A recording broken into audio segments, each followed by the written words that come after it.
Hey everyone, my name is Sam, and welcome to my very first TikTok. I'm going to really jump into the deep end with this first video and talk about something a little heavy. Not always going to be heavy on this channel, I promise. But I really want to grab everybody's attention, which is kind of the point. So this is kind of a hot take. I'm starting this channel because I believe that we have a responsibility to learn from history, especially when the present starts to look a whole lot like the past. If we don't connect the dots between now and then, we're doomed to make the same mistakes, and we can't really afford that. Plus, nobody living now wants to be looked at like an idiot from the kids who are going to be reading their history books in 100 years, right? So today, we're going to talk about something that's pretty uncomfortable, but I think relevant to what we're living in today, and that is the rise of the mustachioed German man 100 years ago, and how similar it is to certain leaders in the United States, particularly our orange head Oompa Loompa. Now, before anyone freaks out, I'm not saying that they're the same person. What I am saying is that history doesn't just repeat itself, it rhymes.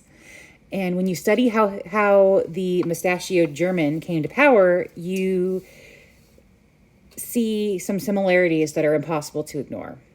So let's go back to Germany 100 years ago, 1920s, 1930s. The country was in an absolute crisis after World War I, economic collapse, political division. People were desperate for somebody to blame, and nobody could really decide how to go about that. Sound any familiar at all?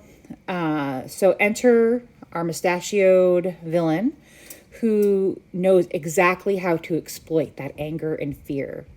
He screams at his rallies. He promises to punish their enemies. And anyone who criticizes him is branded as a traitor to their nation. His rage, it wasn't just for show. Historians have documented that he regularly flew into uncontrollable fits of anger, bulging veins, spit flying, the whole thing. He even threatened suicide on a semi-regular basis. I just finished a book about just his first 4 years in the public eye, and he had threatened suicide at least 3 times. Fast forward to today, let's talk about our Oompa Loompa. The shouting, the name-calling, the obsession with revenge. It's not just a bad temperament. Even his former staffers describe scenes of him throwing temper tantrums, flipping tables, and chucking food at the walls. This isn't just about personal anger, it's about using that anger to build a movement fueled by fear. The mustachioed guy told Germans that they were victims of the press, of corrupt courts, of enemies everywhere outside their country and even within their country. And only he could save them. Does that sound familiar at all? Our orange leader tells his followers they're victims too, of immigrants, of fake news, of rigged elections. The message is the same. The packaging just looks a little different because it's been 100 years. Now, again, I'm not saying that they're the same person, but what history teaches us is that people don't start out this way as villains. They don't. So when the mustachioed German took power or rose to power, he started out as just a former soldier who learned that he could speak to crowds and really convince people to be on his side and believe what he believed.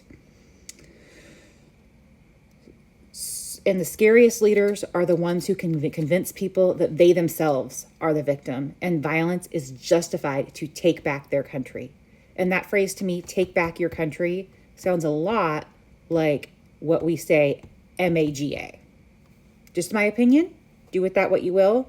I'm not telling you have to believe that, okay?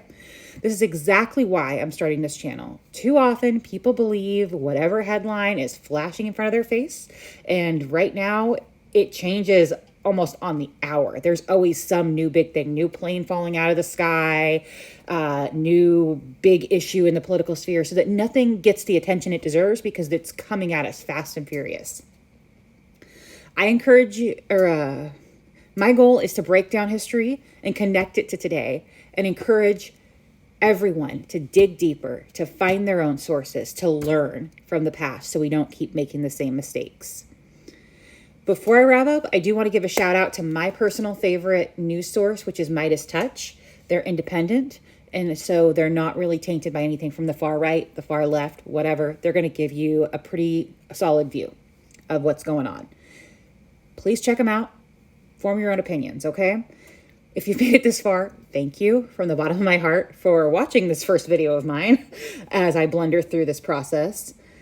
I'm really here to make real connections and talk about real conversation and learn about the real history. If you're into that, please hit subscribe. Please follow me. Share this video with anybody that needs to see it.